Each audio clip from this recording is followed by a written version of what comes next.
With me, Kunrad Bezuidenhout from the Manufacturing Circle and Chief Economist at the DTI, Department of Trade and Industry, Stephen Hannibal, in our Pretoria studios.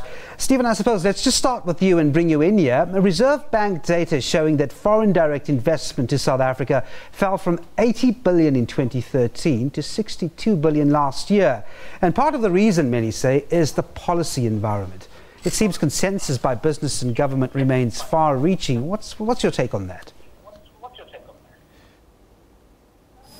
I think we have to be quite careful about saying that it's policy uncertainty. I think we do know that in 2014 overall, GDP growth was revised down by the International Monetary Fund around about the middle of last year because the global economy actually didn't grow as much as was initially expected. So although FDI into South Africa certainly fell, FDI across the globe fell by around about 16% as well. The kind of messages that we're getting from firms on the ground is a little bit more upbeat perhaps than the quarterly GDP data suggests. I mean, for example, today we saw an announcement made in the Business Day that Ford has decided to expand its investment in South Africa. And there are a number of those kinds of investments that we've seen coming through over the last 3 to 6 months. So I think there may be policy uncertainty in some very focused areas, but again, there's been a number of discussions between the private sector and government to try and address some of those. Yeah, quite rightly. And Kunrad, we've seen that with VW this week as well. So indeed, there are some things that investors do like. But nevertheless, when you look domestically at our policy, let's say, for example, on electricity, you'd be a bit more skeptical on that, would you? Yeah, that is certainly so. I think it depends on the sector that you look at. In the automotive sector, there has been great cooperation between government and the private sector, and that has led to a significant number of investments and commitment of the automotive industry. Yep. And South Africa is recognized as a competitive manufacturing destination as a result of the incentives package that we have in place here. But there are other sectors that are struggling. DTI, to their credit, has certainly acknowledged, both in public and informal discussions that we've had with them, that there is a need to focus on other sectors as well outside of automotives and clothing and textile, where there's been some successes. Yep. And we look forward to see what's going to come out of that engagement. But Stephen, when you look, you mentioned the vehicle sector and the successes there. When you look at the vehicle manufacturing sector, could the successes be replicated, at least in part, in the rest of the manufacturing sector? Devin, I think absolutely. I think where government and the private sector have reached agreement on the vision for the sector, what needs to be done, the policy interventions that are required from government, then I think we've seen the government and the private sector working in very powerful and very positive partnerships. I mean, to give you one or two other examples, a few years back, the clothing and textile sector in South Africa, I think it's fair to say, was in crisis. There was a serious risk that as a result of cheap imports from China, a lack of investment in the sector, a whole range of factors, there was a real risk that we would lose the clothing and textile sector in South Africa for good. Many of these sectors, once they close down, you don't see them re-established in a developing country like South Africa very easily.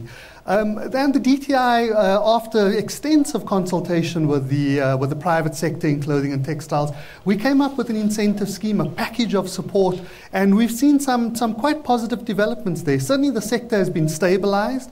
We're not losing jobs in clothing and textiles anymore, and we're seeing some modest job growth coming through as well. If I can use another example from the food processing sector, South Africa's had a significant trade deficit in food processing for probably the last 10 years or so. In the course of 2014, we finally saw that corner being turned, and we actually saw that South Africa exported more processed food products than we imported. So we had a trade surplus in the food processing sector. And I think that the message that we are getting from the private sector, where we have been working very closely with the companies, is that where government and the private sector can reach agreement on what we're trying to achieve, what the policy levers are that are available to us, then we see really positive developments happening on the ground. I think the broader challenge is that what's happening in the South African economy can't be de-linked from what's happening in the global economy. We've seen a massive plunge in commodity prices across the globe. There will be an impact on South Africa. Similarly, we have a challenge in terms of electricity supply at the moment, and unsurprisingly, our manufacturing sector is feeling quite a bit of that pain. Let me come in there, Stephen, with regards to that electricity supply. I mean, what the manufacturers are basically saying, let's get down to something a bit more definitive with regards to an agreement and an understanding between manufacturers and government. Kunrad, let me bring you in there. Are you satisfied with those discussions with government that something definitive on the electricity front is upcoming? Look, we haven't had, I mean, discussions with DTI is quite different from discussions with the rest of government. Yep.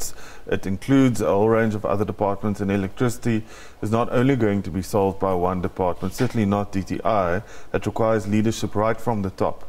And what we need there is a very clear and definitive vision about what's going to happen to electricity generation, wheeling, distribution over the next 20-25 years. Yep. We need to understand that. Eskom certainly needs to understand that so that it can take the correct action, and so that the public is in a position where it can measure Eskom's performance against that strategic framework, which currently, or policy, which currently does not exist. There are numerous moves that are being made now, which is not in line with what was put in the NDP. Yep. And certainly we want to see a situation where the generation of electricity is more decentralized, where we have a more progressive system that's in line with global trends for electricity generation. All right. Because of time, Stephen, I want to just move on to the issue of black industrialists and the program that's spearheaded by the DTI. How can this program produce a measurable impact on manufacturing? As I understand it, there aren't any black industrials chosen as yet. Well, Devin, I think the Black Industrialist Program is a really important part of transforming the manufacturing sector and the economy in South Africa. Where we are at the moment with the program is that we've put together a database of companies that are operating in the sector already, that have a significant black shareholding or are significantly black empowered. And I think there's some surprising data coming through from the work that's been done in this area. For example, we're finding over 1,000 SMMEs largely, but nonetheless black-owned companies, black-empowered companies that are operating in the manufacturing sector. So we don't start from a zero base. We actually start from a base of, it's a relatively small base, but it's still an important base of manufacturers who are already black empowered to a very significant extent. And the idea behind the Black Industrialist Program, which has really been championed by DTI, but is a cross-cutting intervention across the whole of government, is that we assist those enterprises who have the highest potential to move into sectors where we see economic opportunities existing. So it might be sectors that are export-focused, it might be sectors that are supplying into the infrastructure investment program that government's put in place, etc. It's still relatively early days. The program has been to the Cabinet Committee and has been discussed there, but we're putting the finishing touches on the overall guidelines around how the program will work. Okay. But we're quite upbeat about the possibilities in this area, Devin. Excellent. Thanks very much indeed. I'm going to leave you there from the DTI's chief economist there, Stephen Hanneville. Closing remarks from you on this Black Industrialist Program. What's your take on it? Yeah, I think no manufacturer worth its salt would argue for the exclusion of significant sections of the population from manufacturing. So we would like to see manufacturing to become more diverse, but in order to do that, we need to be able to grow it. One tool to do that is local procurement, and manufacturers certainly have not seen the benefit of triple BEE accreditations vis-a-vis imported competition that comes in and wins on price.